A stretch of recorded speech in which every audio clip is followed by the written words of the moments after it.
Hello, friends. It's John Klein III with episode 35 of Shout on Flame of Magic, the podcast. And today I am going to review Guardians of the Galaxy Volume 3. So let's get to it.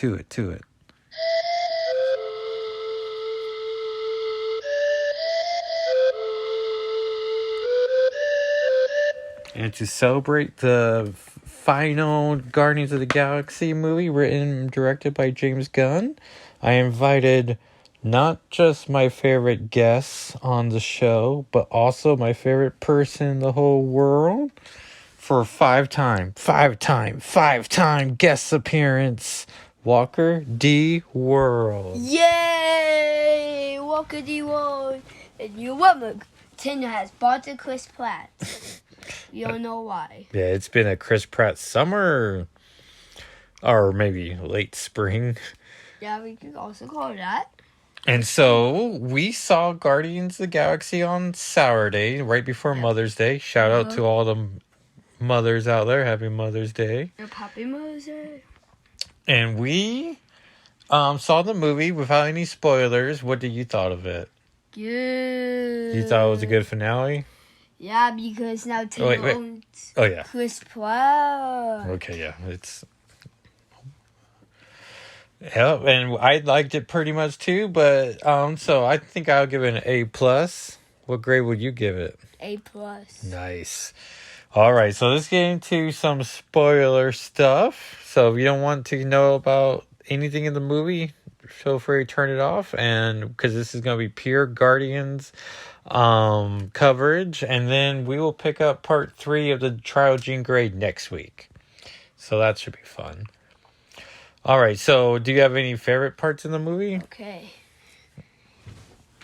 My favorite part was the battle scenes at the end.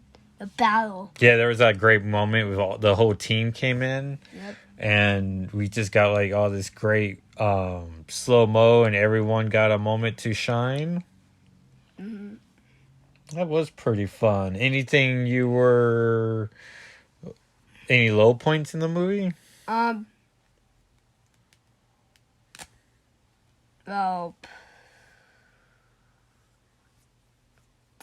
low points.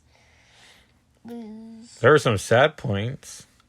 Yeah, it might be the sad points. Might be my least favorite. For like 2/3 of the movie, poor Rocket is just knocked out, and I guess we can launch into the plot of the movie. Pretty much, Rocket, we get confirmation that he's a creation of the High Evolutionary, who I know him as a X-Men / Avengers villain. No mask on this one, played by the actor who does Peacemaker's main boss, which is pretty cool.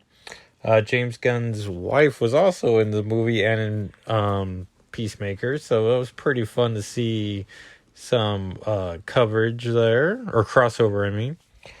And so then Rocket gets hurt. Quill and the Guardians go about trying to find the High Evolutionary so that they can fix Rocket. Because Rocket has a kill switch in him where he can't get healed unless they override it. And so the whole movie's pretty much just them. And then after they heal him, of course, they got to take out the High Evolutionary. High Evolutionary, as X-Men fans would know, mucked around with Scarlet Witch and Quicksilver's DNA, making them think sometimes they're Magneto's children and other times not his children. Sometimes they're mutants, sometimes they're not, and currently not. Any plot points you remember from that you want to discuss? I remember when a golden guy. Oh yeah, Adam Warlock. Yeah, he was the guy who caused the kill switch go off. Yes, he was the first the first level boss fight. Mm-hmm. He crashes into nowhere and starts fighting with the team off by surprise attacks. Poor Peter Quill is drunk because he's lost Gamora Well, technically, the past Gamora is amongst them, but as a Ravager. Which I thought was a weird choice to Adam Warlock. Like, of all the villains, they just needed a space dude who can punch hard and survive stuff. Whereas I know Adam Warlock from the comics as a pretty, like, mystic, like, Silver Surfer type of fellow who is, like, cool and collected and, is, like, more of a leader than a henchman. But I guess now that he's established, who knows what they can do with him. Okay, I remember Star-Lord almost died in space. That's right, yeah, towards the end. He went back for his music. That's kind of dumb idea, so Yeah. he still has it. Second Rocket almost died. And that Gold Rock dude almost died like 3 times. Yeah. He is weak. That's the thing. Everyone went into the movie thinking we were going to get major deaths, and surprisingly, everyone survived, which is impressive.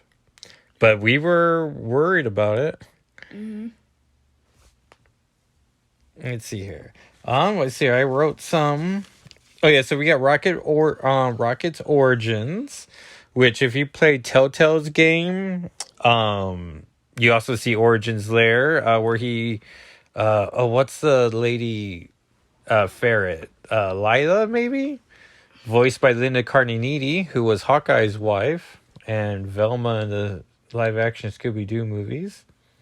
And Hot Dog in the Scooby-Doo Mystery Incorporated show. Which I didn't recognize her voice, but all of a sudden I was like, oh, that is her. Which in that Telltale game I did. I was like, you know what? Screw Peter Quill and Gamora. I am shipping Rocket and Laia. And then of course I went to look for the proper Crystal Dynamics Guardians game, and that thing's $60 right now. But psdeals.com said it sometimes gets $18, so I am tracking that every Friday. I'm gonna check to see if I can buy that game for cheap, because I'm like, I want to play Guardians, man. And if Gamora came to Fortnite, I might buy her there too, but that window's closing. We're recording this on Monday night, and tomorrow we're supposed to be getting a Fortnite update, so maybe Miles Morales is supposed to be showing up. So once a Marvel character comes back, they usually do the big Marvel shop. So if my excitement continues, there's a rumor there's a second Spider-Man skin as well. So who's that going to be? It's either going to be $29.99 Scarlet Spider or the Spot, I'm imagining. Because Spider-Gwen's already in the game. Mm-hmm. Anything? Well, it's taking every time of the movies. Like, first, the Guardians get together. Mm-hmm. Second, we went about Star Wars past and future. After that, we were learning about Rocket's Origin. Mm-hmm. It's tainting. Yeah. Oh, speaking of that, like, as upset as many comic book fans might have been about Peter Quill's father being Ego instead of Jason, that's J-son, of course, we meet his grandfather, and his name's Jason, so that was a nice little reference to the comic book character. Now, at least Jason is related to him somehow. Grandfather instead of father. So, victory there. Oh, and now Peter Quill's going to be on Earth. And one of the post-credit scenes was stating in very big letters that legendary Star-Lord will return. Which I was saying too. Oh, and the movie ends with the new Guardians. Rocket, Groot, Groot's like a big tree now. Mm-hmm. Adam Warlock. One of the plot points is that they have to save all these children. And so one of those kids joins the Guardians. Sean Gunn, character name, the new Yondo. He's on the Guardian team. We got to see Guardians uniforms. That was fun. Mm-hmm. There's that running plot where Quill keeps saying his best friend is hurt, and Drax is always like second best friend because he can't tolerate not being Quill's best friend. Mantis and Quill was pretty cool together. I like seeing them. He finally recognized that he is Rocket Raccoon and he claims his name. So 3 movies later. Well, 3 movies, but then they're also in Infinity, Avengers Infinity War. They're in Endgame, the first part of Thor, Love and Thunder. And of course, in the future, if they split off, then Peter Quill can do a movie. But Rocket and Groot are so easy to be in, you just put them in there, even if you don't get their voice actors, Vin Diesel and Bradley Cooper. They can still be cameo queens or kings. Gamora went back to the Ravagers. Nebula's gonna help be the leader of Nowhere of all those kids and the animals. Drax is sticking with Gamora. Mantis left the team to find herself. So we got some stuff. We got some forward progress for a finale. What else did I write? Jason. Oh yeah, tears. There were some emotional beats. We saw Counter Earth, which is a concept in the Marvel comics where someone's bound to make an Earth, but they can experiment on. And when they go to Counter Earth, this one's done by High Evolutionary, of course. Quill sees how even on this Counter Earth, crime is rampant. And he talks about what creature was it? It was like a shark man was selling drugs to a cockroach kids. And High Evolutionary is like, yeah, you're right. This is not a perfect world, and just destroys the planet. Like, what are you doing, High Evolutionary? Like, you just killed all those people. Even the good ones, too. Yeah, like all the good kids, the bad kids. They go to an alien planet to try to find the programming for... they go to, the DNA library for High Evolutionary. We meet Nathan Fillon's character, who... I don't know, I just feel bad. He wasn't in Uncharted, which we all know he wasn't going to be in Uncharted, but he's also, a minor character in this movie, and I know some people are like, oh, he's going to be Wonder Man. How fun would that be? And instead, he's just some, dude, So that seems unfortunate, but maybe that's all Nathan Fillion wanted to do. He's like, no, I'm my guy, and I'm out of here. And during that scene, they were in the Among Us uniforms. That was... gosh. That means they might be sussy Barker. Yeah, that whole scene, all those scenes were sus. Really sus. And poor Gamora, and I'm glad they dropped this at one point, but... Excuse me. About how, Peter Quill keeps wanting her to be his Gamora, but she's, the Gamora from 10 years earlier. And so he keeps trying to guilt her, where I just kept wanting, someone to be like, well, you just let it go, man. She's a whole different Gamora. She's the Gamora before you met her, when she was just Thanos' prized daughter. The pride to his pride and joy. That happened. It tons. Someone says that, yeah. Someone says about Gamora. It's a different border. Gamora 10 years earlier. I think someone says that. Oh, does someone besides... Oh, maybe Nebula says it? Yeah, Nebula told Drax to do that. Oh, yeah, no, you're right. Yeah, Mantis tells Drax to tell Quill that, he needs to start letting go of things.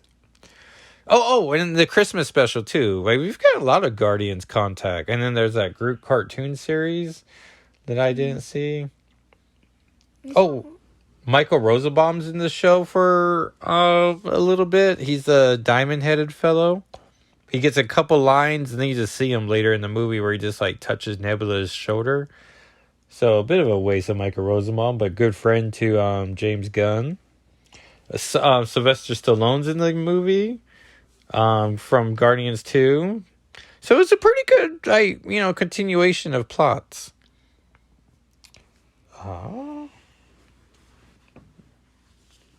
see here, looking at stuff. Oh yeah, at one point you'll see High Evolutionary has like his skin stretched around his to stretch, and at first I was like, well, that's an interesting detail because it's not like it's resembling his comic book helmet. But then we see the scene where Rocket tears into his face, and Peter Quill calls High Evolutionary a Skeletor looking fool, and then they take off his face, and we see like, oh yeah, Skeletor. So that was an interesting like foreshadowing. Oh, Groot says more than just "I am Groot," and Gamora the whole time is just like, stop just saying your name. And there's that nice moment towards the end where she's just like, right, recognizing his words, and it's like, oh. But then Groot says, do you remember what Groot says? I love you too. Yeah. Oh. I love you guys. Yep. That was a cool moment. Mm-hmm. I didn't know that was even real. I guess Groot can talk the whole time. Yeah. Well, I mean, he said we are Groot in the first movie, but I don't know. I mean, the comics at one point, he just talked like a regular person, like maybe with a deeper voice, but oh man, Brian Cronin of comics should be good, and comic book resources. He did a whole article once about when does Groot stop using all of his words, and I want to say it wasn't Bendis, but it was around when Brian Michael Bendis picked up the title. But there was a transition there. I wrote some notes, but now I'm having an awkward time reading them.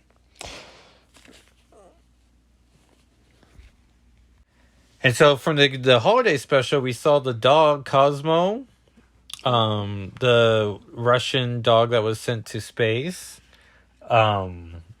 which in the comics is a boy, but I believe I read somewhere that since the first dog in space was a Russian lady dog, Gunn changed it to a lady dog to match it. So I was like, oh yeah, that makes perfect sense.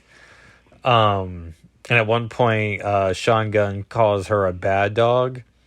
And then it becomes a subplot so much where we all knew pretty much like, oh, he's going to call her a good girl at one point. Or a good dog. And, which I guess talking now, they do make a point of saying good dog and never good girl. So, I don't know. That's interesting, I guess.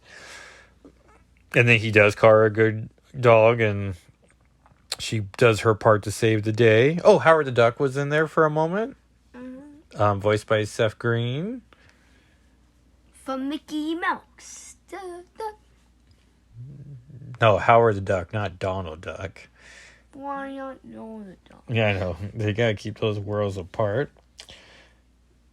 Oh yeah, then Grandpa, because they reference early in the movie too. They talk about how Gamora's going through Quill's bag and sees a picture of him and his mom and Grandpa. So pretty early in the movie, they start telegraphing like, "Oh yeah, we're going to see his grandpa." Which I remember watching that in the first movie, being like, "Oh, they casted like a proper actor to be his dad." So it makes sense that they would use that guy again. So Quill's on Earth, so it might be fun to set him up with Kate Pryde, because those two dated, and be amazing to start getting X-Men put into these movies. But now Kate Pryde is very beyond where she was back in when they were like in 2013 when they were dating. So I think that ship has passed.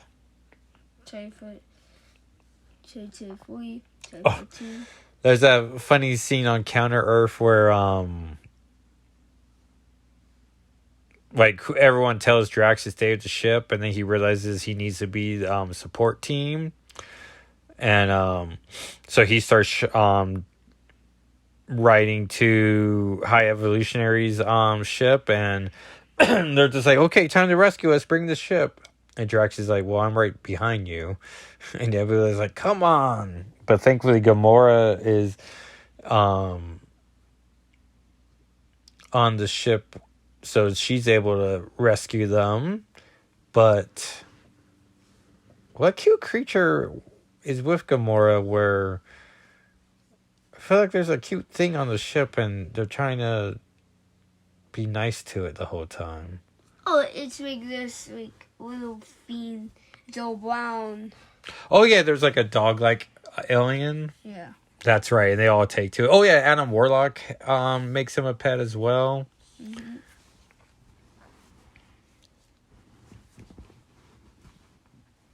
Let's see. So I guess anticipation stuff. There was a, I don't know. I guess some people saw some of the posters and how Nebula looked like she was being degendered, and I did not pick up on that. Like in the movie, she seemed very feminine. She seemed like herself. Like, you know, like maybe they just wanted to give her a bigger shirt or whatever. I did notice Drax never took off his shirt. Like he literally just wore his shirt, so that must have saved at least 6 hours of makeup time. I did thought about Michael Rooker when Yondo shows up for a brief scene about like did they put him through the hour, like numerous hour makeup or not?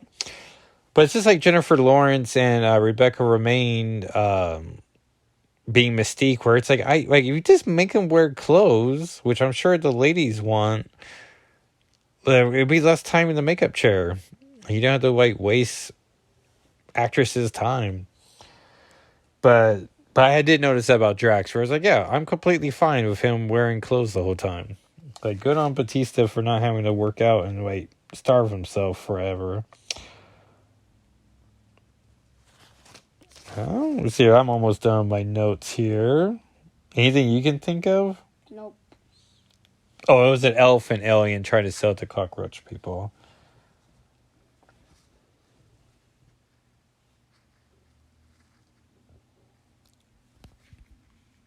All right, so that's our pretty much our Guardians thoughts. We didn't want to go too deep into the movie, but and then coming up we have the Secret Invasion show on Disney Plus. Which I don't think your mom or you finished She-Hulk, so I eventually did, so that was nice. But maybe they'll want to watch Secret Invasion. The Marvels is coming. And so I guess we all know Nick Fury's going to survive Secret Invasion because he's in the Marvels big time. But you know, we'll see, like, you know, I'm pretty sure everyone's essentially safe, and the Spider-Verse is coming out as well. So I think it's Spider-Verse and Secret Invasion in June, July, or I think both in June, and then the Marvels. So that's 2023 Marvel wise, unless something like, you know, another holiday special comes out. So, Walker, do you where can people find you? Walker D. World. On YouTube? And you just Yep. had you uploaded a video of your friends Bodhi and Ezra, Yep. which was pretty fun. Ezra was the director and I was the cinematographer. And I thought it was pretty well. I sort of wish that we did better shots, but for, you know, the fun, chaotic nature of it all, I thought it worked pretty nice. So you want to give Walker D. World a tour or a subscription on YouTube. You can follow the blog at shadowandflameofmagic.com. You can follow the podcast on Twitter and Instagram at SNFWM. You can follow me on Twitter and YouTube at Jackal SIII.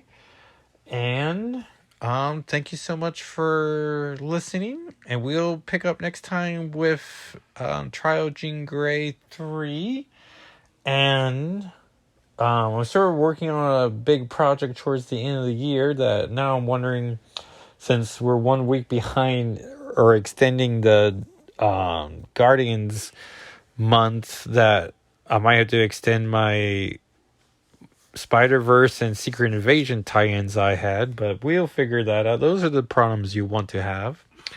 And I'll talk to you next time. All right, everyone. Bye. Bye.